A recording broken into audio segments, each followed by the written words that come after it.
Hey everyone, my name is Sahra Nguyen. I'm the founder of Nguyen Coffee Supply, and we're based here in Brooklyn, New York.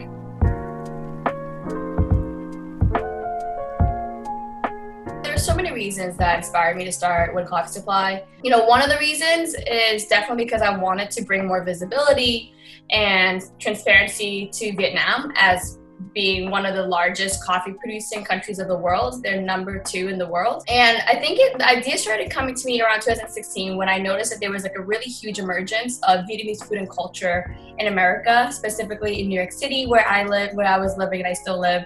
But really all around the country, you're seeing Vietnamese food and culture was having a really big moment where people were becoming more familiar with Vietnamese food and culture beyond just pho and banh mi, right? And it's kind of like this thing where in America, Asian cultures and cuisines have their own moments, right? Because we're not a part of the dominant culture. And then on a similar wavelength, I noticed that Vietnamese coffee was also becoming quote unquote trendy, where it was showing up on cafes and coffee menus everywhere I was going. And I was like, oh, this is really interesting. This is for me as an Asian American witnessing this, I'm like, oh, this is a moment where I think mainstream American culture was starting to become familiar with the concept of Vietnamese coffee, or the concept of Vietnamese iced coffee. But really 10 out of 10 times, every time I was in a cafe, or a restaurant that wasn't a mom and pop Vietnamese restaurant, right? It was more of a hipster-ish cafe, and they had Vietnamese iced coffee. Literally 10 out of 10 times, they weren't using Vietnamese coffee beans, right? And what we were seeing in the specialty third wave coffee movement was this huge emphasis in transparency and sustainability, right? And honesty. And I thought it was really hypocritical that these values weren't being applied to Vietnamese coffee beans. So, and let alone, it also wasn't being applied to the coffee beans that they were actually using. So they would be using their house espresso, their house drip, or whatever bean it was, and it would be from, an African country or South American country, and they would just put condensed milk into it and call it Vietnamese iced coffee, which is not just wrong to Vietnamese coffee and producers, but it's also wrong to the actual producers of that coffee bean, right? Why can't you just call it an Ethiopian coffee with condensed milk, right? Where's the transparency there?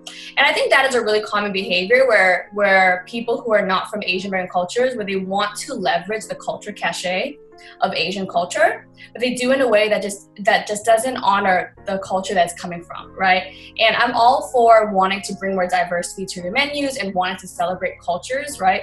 But we have to do it in a way that's really respectful and inclusive of the actual culture that you're trying to leverage or share. I noticed that more specifically, the fresh roasted, single origin, premium specialty style Vietnamese coffee beans were really hard to find in New York and really the United States. And actually, I couldn't find it anywhere. I would go into all the specialty coffee shops. I would go into all the major supermarkets, even the gourmet ones. Could not find it, right? So here we have, in the coffee industry, this huge movement of specialty coffee where it was all about the origin, the single origin, the bean, and about the farm and the micro lot and the farmers and the family, right? And I thought it was really, fascinating that if I walk into a Whole Foods and I look at the 40, 50 bags of coffee and brand on the shelves, I could not find one roaster or brand even offering a single origin from Vietnam, right? So that kind of started my journey into researching more about why is this the case. Yeah, there was definitely layers of intimidation and insecurity when I was starting Nguyen Coffee Supply, because the entire specialty coffee industry was literally going one direction, which is focusing on Arabica coffee beans from Africa and South America. And on top of that, they had a stigma about the direction that I wanted to go, which is the complete opposite, which is Asia, Vietnam, and Robusta coffee beans, right? Even when I started roasting here in Brooklyn, we were the first roaster to ever bring a Robusta coffee bean into the roastery, right? That's what the folks who own the roastery told me. They were like, we've never had Vietnamese coffee here. We've actually never had a Robusta bean. I kind of felt like people were like, okay, right? I just kind of felt like there were some some eyes or some suspicious or some doubts about what we were doing. But all that to say, fast forward a little bit, since we've launched, we've just seen such incredible feedback from the community. And I will say that the coffee community in general, everyone that I've interacted with, they've been super supportive of what we're doing. I want to say 2/3 of our sales, 2/3 of our coffee sales are all for Robusta or Robusta blends. We're not saying Robusta is better than Arabica. All we're saying is let's create space for more diverse offerings, right? Let's create space for diversity, period, right? Whether that's diversity in leadership, diversity in origin, diversity in ideas and narratives and ways of thinking, ways of being, and diversity in product. Because we've made this collective investment with our partners in Vietnam, the more we can grow the awareness and the visibility and the appreciation for Vietnamese coffee, the more we can actually expand and grow our partnerships in Vietnam. And the more we can help more farmers convert from commercial coffee production to premium coffee production, right? Which is going to create economic advancement for them and also going to make the land more sustainable for long-term future use.